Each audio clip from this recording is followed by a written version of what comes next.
माता की, यमुना मैया की, यमुना मैया की, यमुना मैया की।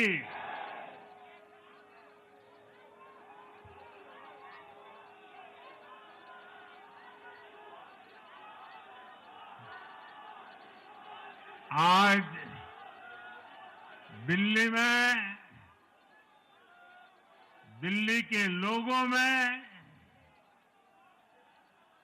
एक उत्साह भी है, एक सुकून भी है। उत्साह विजय का है और सुकून दिल्ली को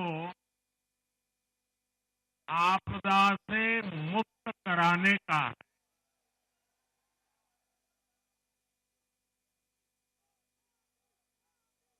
साथियों,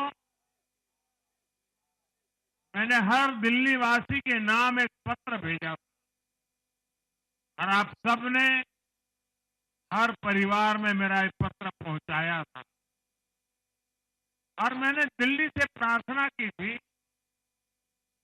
कि 21वीं सदी में भाजपा को सेवा का अवसर दीजिए, दिल्ली को विकसित भारत की विकसित राजधानी बनाने के लिए भाजपा को मौका दीजिए। मैं दिल्ली के हर परिवारजन को मोदी की गारंटी पर भरोसा करने के लिए दिल्ली वासियों को सर झुका करके नमन करता हूं।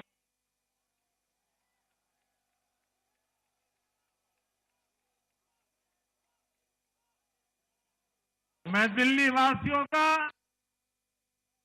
आभार व्यक्त करता हूं। साथियों, दिल्ली ने दिल खोलकर हमें प्यार दिया।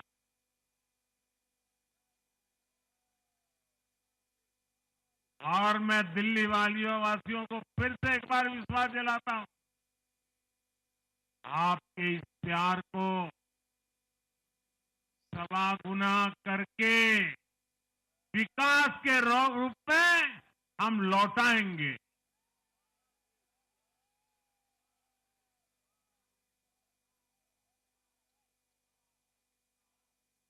दिल्ली के लोगों का ये प्यार, ये विश्वास हम सभी पर एक कर्ज है।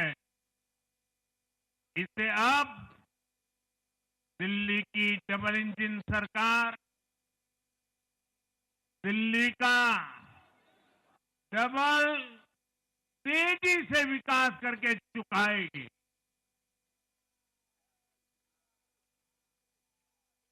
साथियों, आज की ये ऐतिहासिक विजय है, ये सामान्य विजय नहीं है। दिल्ली के लोगों ने आपदा को बाहर कर दिया।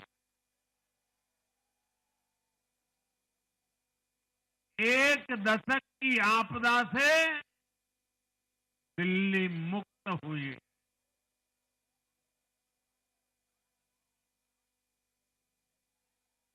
साथियों, दिल्ली का जनादेश स्पष्ट है।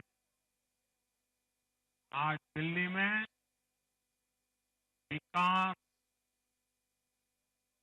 विजन और विश्वास की जीत हुई है। आज आडंबर, अराजकता, अहंकार और दिल्ली पर छाई आपदा की हार हुई।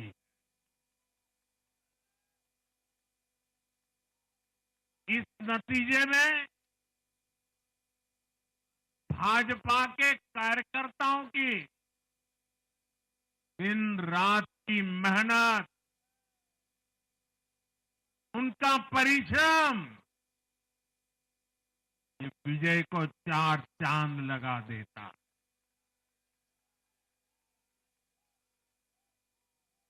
और आप सभी कार्यकर्ता इस विजय के हकदार हैं। मैं भाजपा के प्रत्येक कार्यकर्ताओं भी आप सबको ये विजय की बहुत बहुत बधाई देता हूं।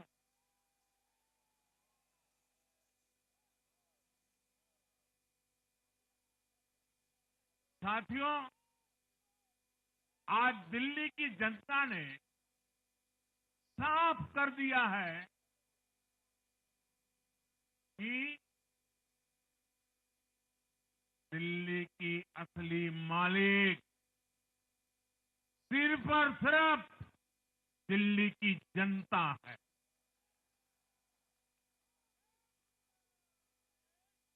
जिनको दिल्ली का मालिक होने का घमंड था, उनका सत्य से सामना हो भी गया।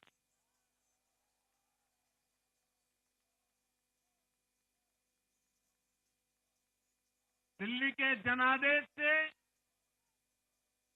ये भी स्पष्ट है कि राजनीति में शॉर्टकट के लिए, झूठ और फरेब के लिए कोई जगह नहीं है।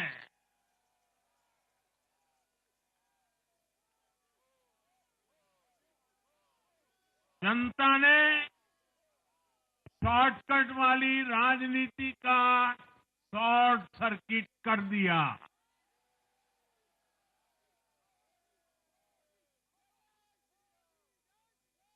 साथियों, दिल्ली के लोगों ने लोकसभा के चुनाव में मुझे कभी भी निराश नहीं की। 2014, 2019, 2024 तीनों चुनाव में दिल्ली के लोगों ने बीजेपी को 7 की 7 सीटों पर भव्य विजयी बनाया।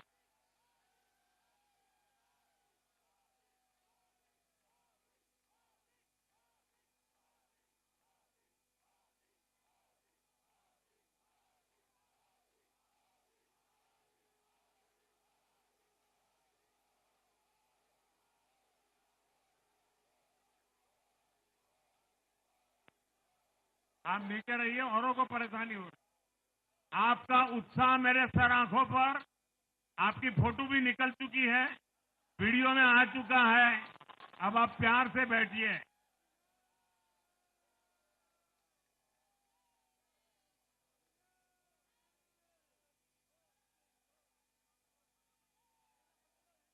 साथियों, 3 बार लोकसभा में 70% विजय दिलाने के बाद, लेकिन मैं देख रहा था देश भर के भाजपा कार्यकर्ताओं के और दिल्ली के कार्यकर्ताओं के मन में भी एक टीस थी, एक कसक थी। ये टीस दिल्ली की पूरी तरह से सेवा न कर पाने की थी। लेकिन आज दिल्ली ने हमारा वो आग्रह भी मान लिया। दिल्ली की युवा पीढ़ी 21वीं सदी में पैदा हुए साथी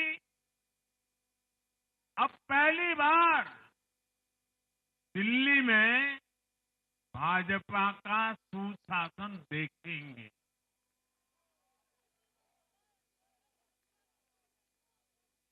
आज के नतीजे दिखाते हैं कि भाजपा की डबल इंजन सरकार के लिए देश में कितना भरोसा है। लोकसभा चुनाव के उसकी जीत के बाद हमने पहले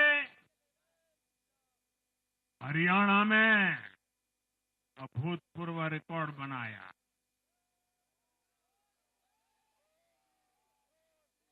फिर महाराष्ट्र में नया रिकॉर्ड बनाया, अब दिल्ली में नया इतिहास रच गया है। साथियों, आज के नतीजों का एक और पक्ष भी है। ये हमारा दिल्ली सिर्फ एक शहर नहीं है, ये दिल्ली मिनी हिंदुस्तान है।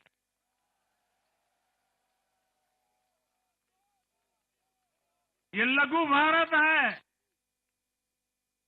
दिल्ली एक भारत श्रेष्ठ भारत के विचार को जीती है, जी जान से जीती है। दिल्ली में दक्षिण भारत के लोग भी हैं, दिल्ली में पश्चिम भारत के लोग भी हैं, दिल्ली में पूर्वी भारत के लोग भी हैं। एक तरह से दिल्ली विविधताओं से भरे भारत का लघु रूप है। और आज इसी विविधता वाली दिल्ली ने भाजपा को प्रचंड जनादेश का आशीर्वाद दिया। दिल्ली का ऐसा कोई क्षेत्र नहीं, कोई ऐसा वर्ग नहीं जहां कमल न खिला। हर भाषा बोलने वालों ने, हर राज्य के लोगों ने दिल्ली में भाजपा के कमल निशान पर वोट दिया। और साथियों, इस चुनाव में मैं जहां भी गया, मैं गर्व से कहता था, मैं तो पूर्वांचल से सांसद हूं।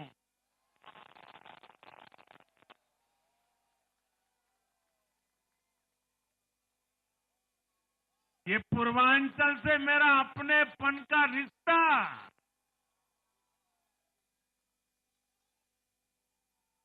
पूर्वांचल के लोगों ने इस रिश्ते को प्यार की, विश्वास की नई ऊर्जा दे दी, नई ताकत दे दी। इसलिए मैं पूर्वांचल के लोगों का, पूर्वांचल के एक सांसद के नाते विशेष रूप से आभार व्यक्त करता हूं।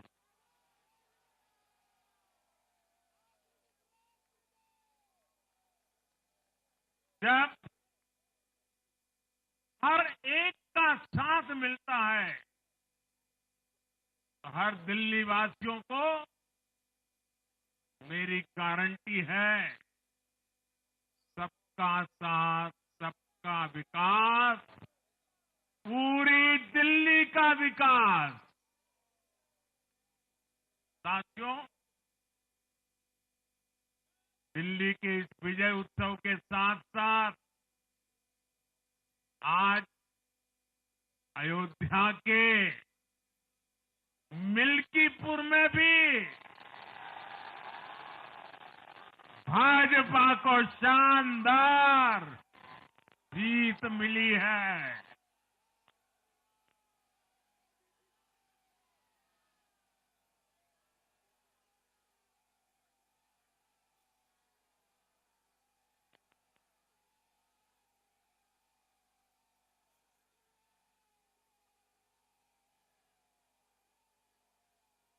हर वर्ग ने भारी संख्या में भाजपा के लिए मतदान किया है, अभूतपूर्व विजय दिया है।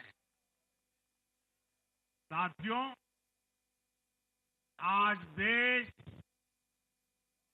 तुष्टीकरण नहीं बल्कि भाजपा के संतुष्टीकरण की पॉलिसी को चुन रहा है।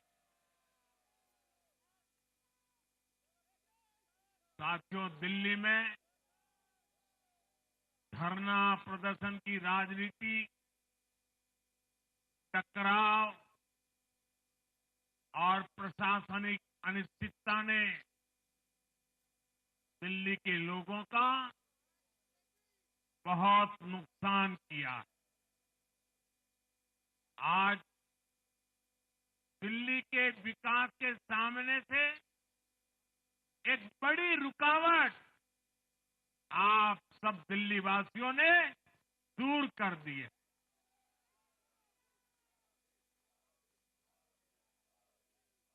सोचिए कैसी राजनीति रही होगी, कैसी सोच होगी इन लोगों की। इन लोगों ने मेट्रो का काम आगे बढ़ाने से रोका। इन आपदा वालों ने झुग्गी वालों को घर देने से रोका। इन आपदा वालों ने आयुष्मान भारत योजना का लाभ भी दिल्ली के लोगों को मिलने नहीं दिया। अब दिल्ली के लोगों ने साफ संदेश दिया है, गवर्नेंस। और साथियों, दिल्ली ने देखा है पहले का जमाना, गवर्नेंस ये नौटंकी का मंच नहीं है। गवर्नेंस ये प्रचार का मंच नहीं है। गवर्नेंस ये प्रपंच का मंच नहीं है। अब जनता ने स्थिर और डबल इंजन की सरकार को चुना। हम पूरी गंभीरता से धरातल पर रहकर काम करेंगे। हम दिल्ली के लोगों की सेवा में दिन रात एक कर देने वाले लोग।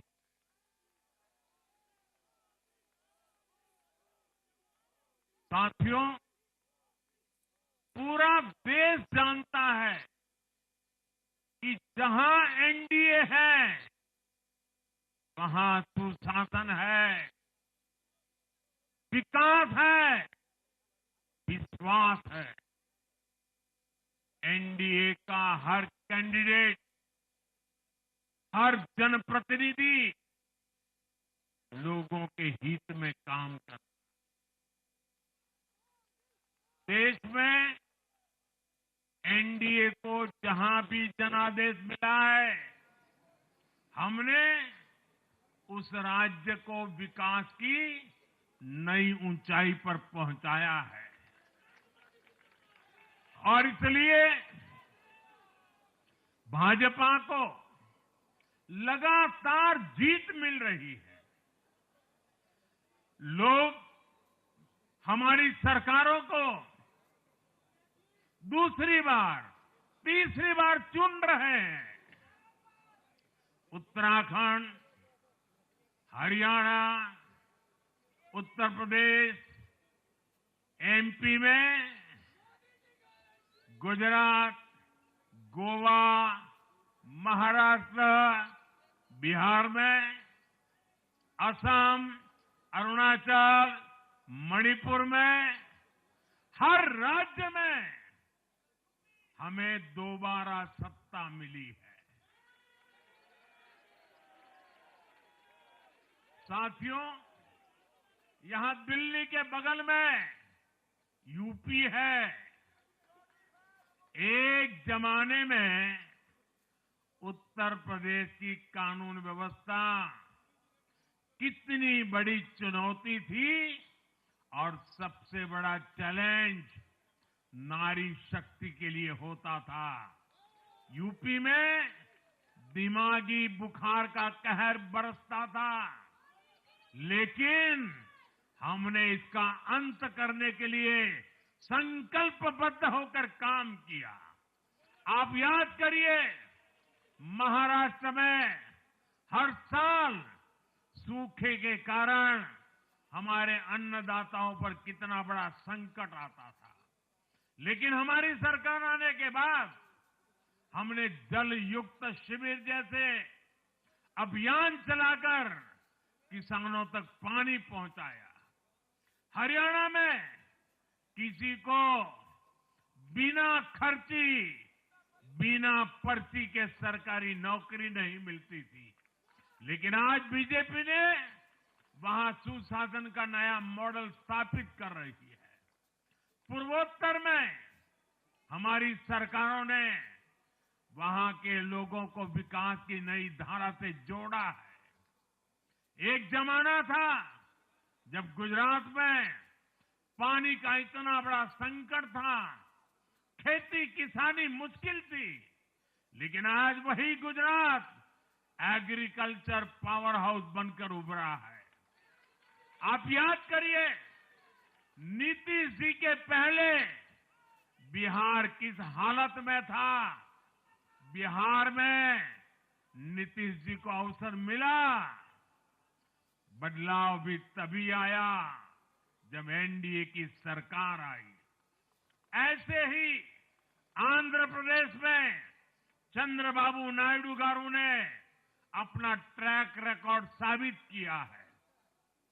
ये सारे उदाहरण बताते हैं कि एनडीए यानी विकास की गारंटी। एनडीए यानी सुशासन की गारंटी।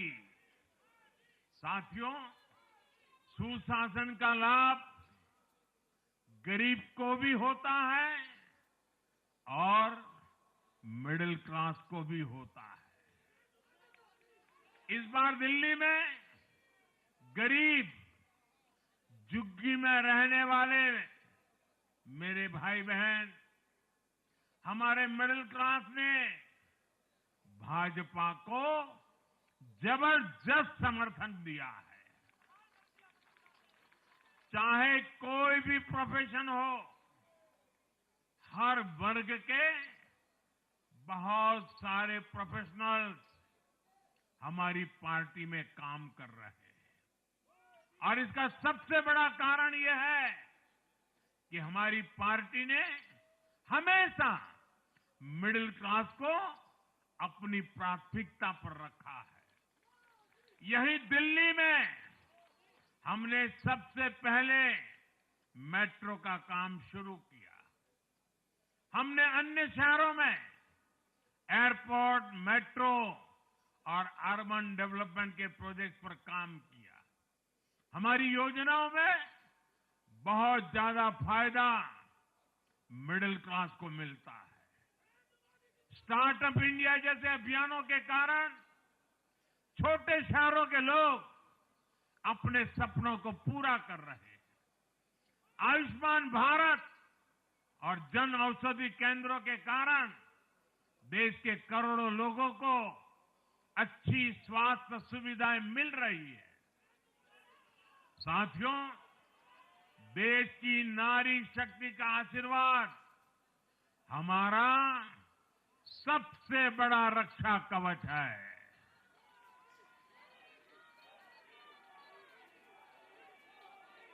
और आज एक बार फिर नारी शक्ति ने दिल्ली में मुझे अपना आशीर्वाद दिया है। चाहे उड़ीसा हो, महाराष्ट्र हो या हरियाणा हो, हमने हर राज्य में नारी शक्ति से किए हर वादे को पूरा किया है।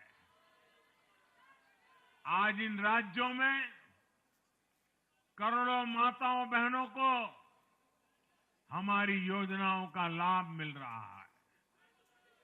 मैं दिल्ली की मातृशक्ति से भी कहता हूं, चुनाव में उनसे किया वादा जरूर पूरा किया जाएगा। ये मोदी की गारंटी और मोदी की गारंटी यानी गारंटी पूरा होने की गारंटी। साथियों, टूटती सड़कें, कूड़े के ढेर, सीवर ओवरफ्लो और प्रदूषित हवा, दिल्ली की जनता इन सब समस्याओं से त्रस्त रही है। अब यहां बनने वाली भाजपा सरकार दिल्ली को विकास की ऊर्जा के साथ एक आधुनिक शहर बनाएगी। साथियों, पहली बार दिल्ली एनसीआर के हर प्रदेश में बीजेपी का शासन आया है। आजादी के बाद ये पहली बार हुआ है। राजस्थान में, यूपी में, हरियाणा में, ऐसे पड़ोस के हर राज्य में भाजपा की सरकारें हैं। ये बहुत ही सुखद संयोग है। जरा इनको नींद आ रही है, तबीयत खराब है, जरा डॉक्टर देख लीजिए। इस कार्यकर्ता को पानी पिला दीजिए, शायद तबीयत ठीक नहीं है, इनको जरा संभालिए। हाँ,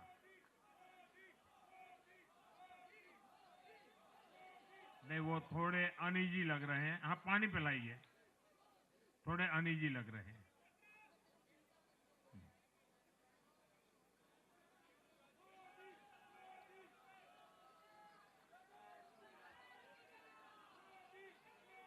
साथियों, इन सभी क्षेत्रों में आजादी के बाद पहली बार एक साथ भाजपा की सरकारें हैं। इस एक संयोग से दिल्ली और पूरे एनसीआर में तरक्की के अनगिनत रास्ते खुलने जा रहे हैं। हमारी कोशिश होगी कि आने वाले समय में इस पूरे क्षेत्र में मोबिलिटी और इंफ्रास्ट्रक्चर पर ढेर सारा काम हो और इस क्षेत्र के नौजवानों को भी तरक्की के नए नए अवसर मिले। साथियों, हम देख रहे हैं आज देश तेजी से शहरीकरण की ओर बढ़ रहा है। पहले के समय की सरकारों ने शहरीकरण को बोझ माना, इसे चुनौती समझा। उन लोगों ने शहरों को सिर्फ पर्सनल वेल्थ कमाने का जरिया बना दिया। लेकिन मेरा मानना है, अर्बनाइजेशन एक अपॉर्चुनिटी है। अर्बनाइजेशन गरीबों को, वंचितों को सशक्त करने का भी एक माध्यम है। दिल्ली भारत का गेटवे है और इसलिए इसे देश का सर्वश्रेष्ठ अर्बन इंफ्रास्ट्रक्चर मिलना ही चाहिए। दिल्ली के लोगों ने हाउसिंग सेक्टर में हमारा काम देखा है, लोगों ने सड़कों के लिए हमारी परफॉर्मेंस देखी है। अब हम दिल्ली वालों की आकांक्षाओं को पूरा करने में पूरी शक्ति से जुट जाएंगे। साथियों, दिल्ली का जनादेश विकास के साथ ही विरासत की समृद्धि के लिए भी है। गंगे च यमुने चैव गोदावरी सरस्वती कावेरी नर्मदे सिंधु, ये भारत का सांस्कृतिक और आध्यात्मिक उद्घोष है। मां यमुना हमारी आस्था का केंद्र है। तभी तो कहते हैं नमो नमस्ते यमुने सदा त्वं भवस्व में मंगल कारणम च। हम लोग हमारा सदा मंगल करने वाली यमुना देवी को नमस्कार करते हैं। लेकिन उसी यमुना जी की इन लोगों ने कैसी दुर्दशा कर दी। दिल्ली का तो अस्तित्व ही मां यमुना जी की गोद में पनपा है। दिल्ली के लोग यमुना जी की इस पीड़ा को देखकर कितना आहत होते रहे हैं, लेकिन दिल्ली की आपदा ने इस आस्था का अपमान किया। दिल्ली की आपदा ने लोगों की भावनाओं को, उनकी आस्था को पैरों तले कुचल दिया। अपनी नाकामी के लिए हरियाणा के लोगों पर इतना बड़ा आरोप लगा दिया। साथियों, मैंने चुनाव प्रचार के दौरान संकल्प लिया है कि यमुना जी को हम दिल्ली शहर की पहचान बनाएंगे।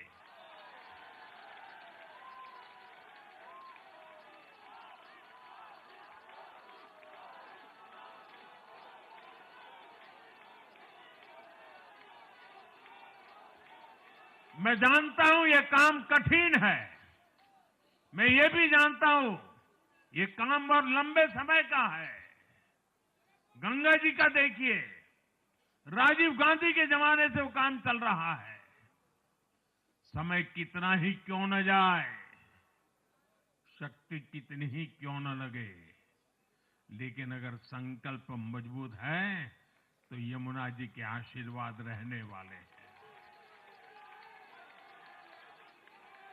हम मां यमुना जी की सेवा के लिए हर प्रयास करेंगे, पूरे सेवा भाव से काम करेंगे। साथियों, ये आपदा वाले ये कहकर राजनीति में आए थे कि हम राजनीति बदल डालेंगे, लेकिन ये कट्टर बेईमान निकले। मैं आज वरिष्ठ महानुभाव श्रीमान अन्ना हजारे जी का बयान सुन रहा था। अन्ना हजारे जी काफी समय से इन आपदा वालों के कुकर्मों की पीड़ा झेल रहे थे। आज उन्हें भी उस पीड़ा से मुक्ति मिली होगी। साथियों, जिस पार्टी का जन्म ही भ्रष्टाचार के विरुद्ध हुए आंदोलन से हुआ हो, वही भ्रष्टाचार में लिप्त हो गई। ये देश की ऐसी पार्टी बनी जिसके मुख्यमंत्री, मंत्री भ्रष्टाचार के आरोप में जेल गए, जो खुद को ईमानदारी का सर्टिफिकेट देते थे और दूसरों को बेईमानी का मेडल देते घूमते फिरते थे, वो खुद भ्रष्टाचारी निकले। ये दिल्ली के भरोसे के साथ बहुत बड़ा धोखा था। शराब घोटाले ने दिल्ली को बदनाम किया। स्कूल और अस्पताल में हुए घोटालों ने गरीब से गरीब को परेशान किया। और ऊपर से अहंकार इतना कि जब दुनिया कोरोना से निपट रही थी तो ये आपदा वाले शीश महल बना रहे थे। इन आपदा वालों ने अपने हर घोटाले को छिपाने के लिए रोज नई नई साजिशें रची। लेकिन अब दिल्ली का जनादेश आ चुका है। मैं गारंटी दे रहा हूं, पहले विधानसभा सत्र में ही सीएजी की रिपोर्ट सदन में रखी जाएगी।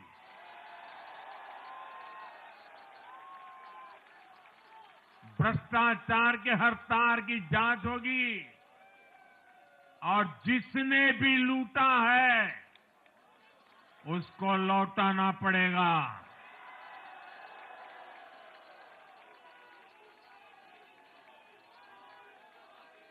ये भी मोदी की गारंटी है।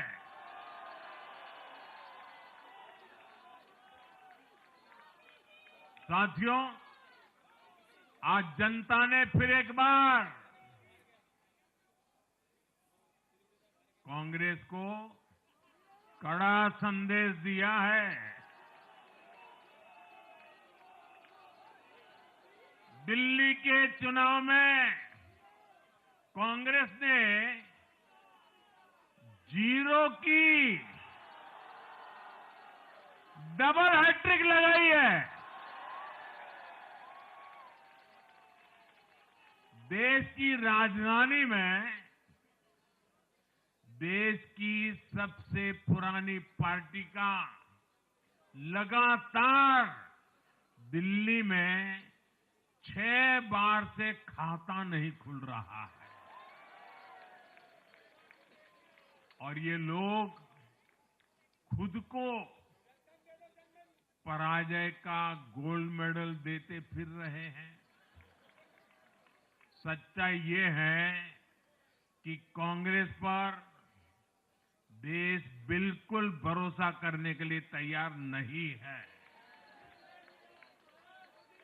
पिछली बार मैंने कहा था कि कांग्रेस एक परजीवी पार्टी बन चुकी है। ये खुद तो डूबती है, अपने साथियों को भी डुबोती है। साथियों, कांग्रेस एक के बाद एक अपने सहयोगियों को खत्म कर रही है और इनका तरीका भी बड़ा मजेदार है। आज की कांग्रेस अपने सहयोगियों की जो भाषा है, जो उनके एजेंडा है, उसी को चुराने में लगी हुई है। उनके मुद्दे चुराती है, फिर उनके वोट बैंक में सेंध मारती है। यूपी में कांग्रेस उस वोट बैंक को छीनने की कोशिश कर रही है जिस पर समाजवादी पार्टी और बीएसपी अपना हक मानती थी। मुलायम सिंह जी इसको बराबर समझ गए थे। इसी तरह तमिलनाडु में कांग्रेस आज डीएमके की भाषा डबल जोर से बोलती है। उनको डीएमके के वोटर को लुभाना करके खुद की हैसियत बनानी है। बिहार में भी ये कांग्रेस ही है जो जातिवाद का जहर फैलाकर अपनी सहयोगी आरजेडी का जो पेटेंट है उसी जमीन को खाने में जुट गई है। ठीक ऐसा ही हाल जम्मू कश्मीर, बंगाल में भी कांग्रेस ने अपने सहयोगियों का किया है। अब आज दिल्ली में भी साफ हो गया कि जो भी कांग्रेस का हाथ एक बार थामता है उसका बंटाधार होना तय हो जाता है।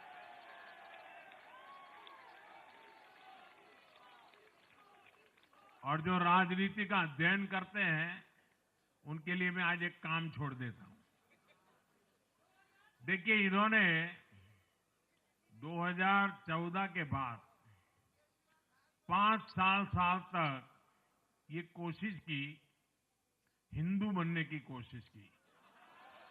मंदिरों में जाना, मालाएं पहनना, पूजा करना, भांति भांति की कोशिश की। उनको लगा कि ये करेंगे तो बीजेपी की वोट बैंक में हम सेंध मार करके कुछ ले आएंगे, लेकिन उनकी दाल गली नहीं।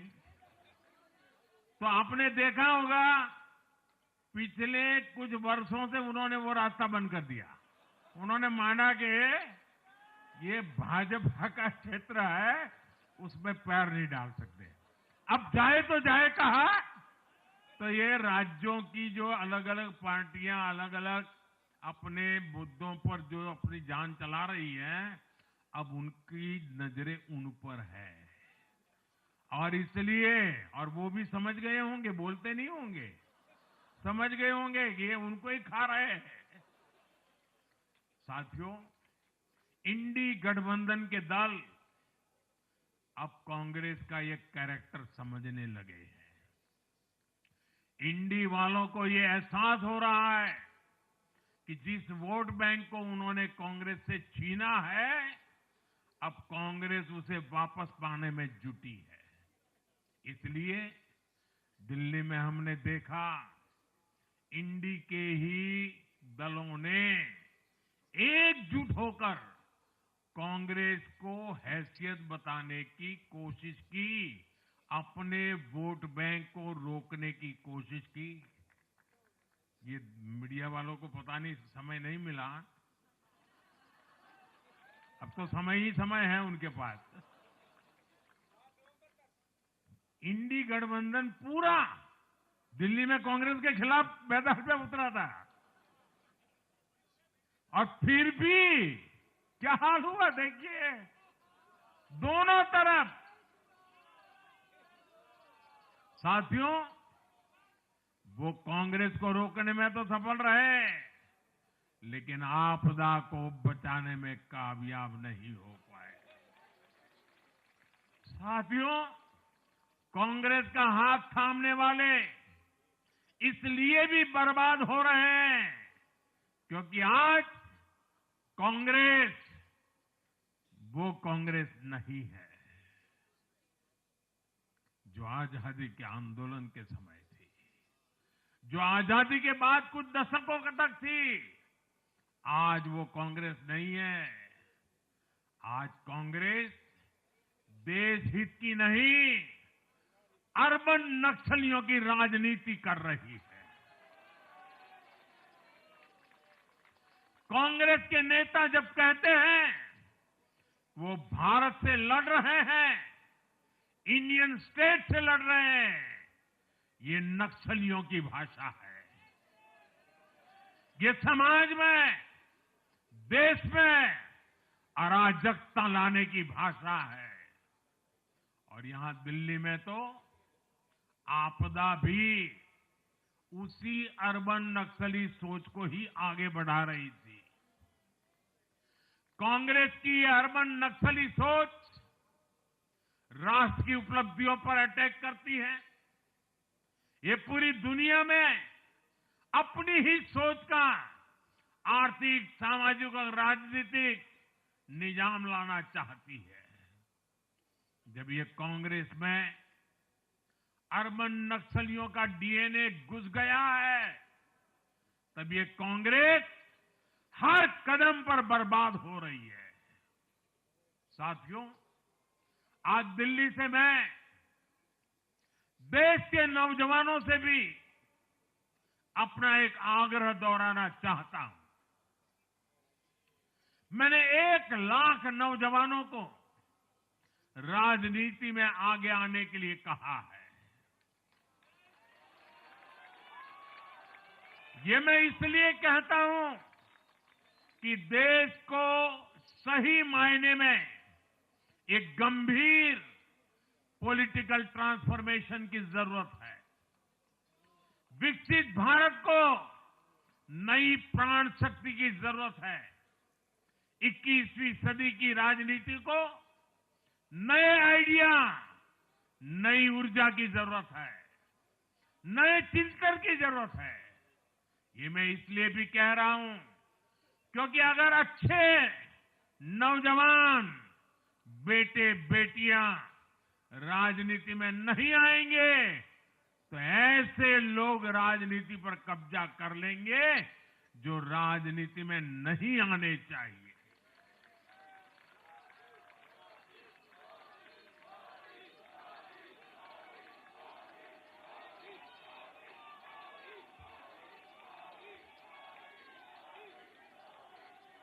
साथियों, सफलता असफलता अपनी जगह पर है, लेकिन देश को धूर्तता और मूर्खता की राजनीति नहीं चाहिए। एक तरफ धूर्तता है तो दूसरी तरफ मूर्खता है। देश का तेजस्वी युवा अगर राजनीति में नहीं आएगा तो देश धूर्तता और मूर्खता की राजनीति में फंस जाएगा। विकसित भारत बनाने के लिए हमें राजनीति में नयापन लाना है, हर स्तर पर इनोवेशन लाना है। साथियों, हमारी ये विजय नई जिम्मेदारी लेकर आई है।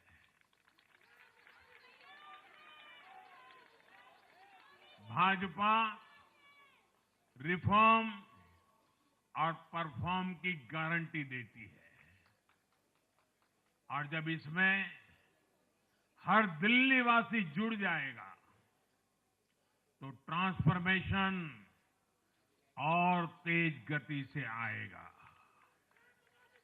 हमें दिल्ली के विकास के लिए मिलकर काम करना है। हम कंधे से कंधा मिलाकर चलेंगे। हम मिलकर दिल्ली को विकसित भारत की विकसित राजधानी बनाएंगे। साथियों, मैंने हमेशा जिस मंत्र को जिया है और जिस मंत्र को हमेशा मैं मेरे लिए भी पुनः स्मरण करता रहता हूं, मेरे सभी साथियों के लिए भी पुनः स्मरण करता रहता हूं, और वो है हमें हमेशा जब जब विजय मिले अपनी नम्रता को कभी छोड़ना नहीं है, अपने विवेक को कभी छोड़ना नहीं है, समाज सेवा के हमारे भाव को कभी छोड़ना नहीं है। हम सत्ता सुख के लिए नहीं, हम सेवा भाव से आए हुए लोग हैं। हम हमारी शक्ति समय सत्ता सुख में नहीं बर्बाद करेंगे, हम इस अवसर को सेवा के लिए ही खपा देंगे। और इसलिए साथियों, इस संकल्प के साथ हम आगे बढ़ें। दिल्ली और पूरे एनसीआर के विकास के जो सपने हमने सजे हैं उसको हम परिपूर्ण करके रहे। मैं एक बार फिर सभी देशवासियों का भी निरंतर हम पर आशीर्वाद बनाए रखने के लिए आभार व्यक्त करता हूं। मैं दिल्ली वासियों का फिर से आभार व्यक्त करता हूं और आप सभी साथियों को हृदय से बहुत बहुत बधाई देता हूं।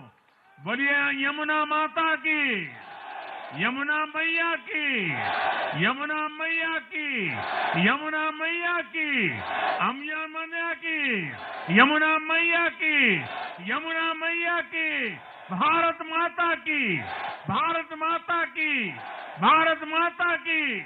बहुत बहुत धन्यवाद। लो साहब शुरू।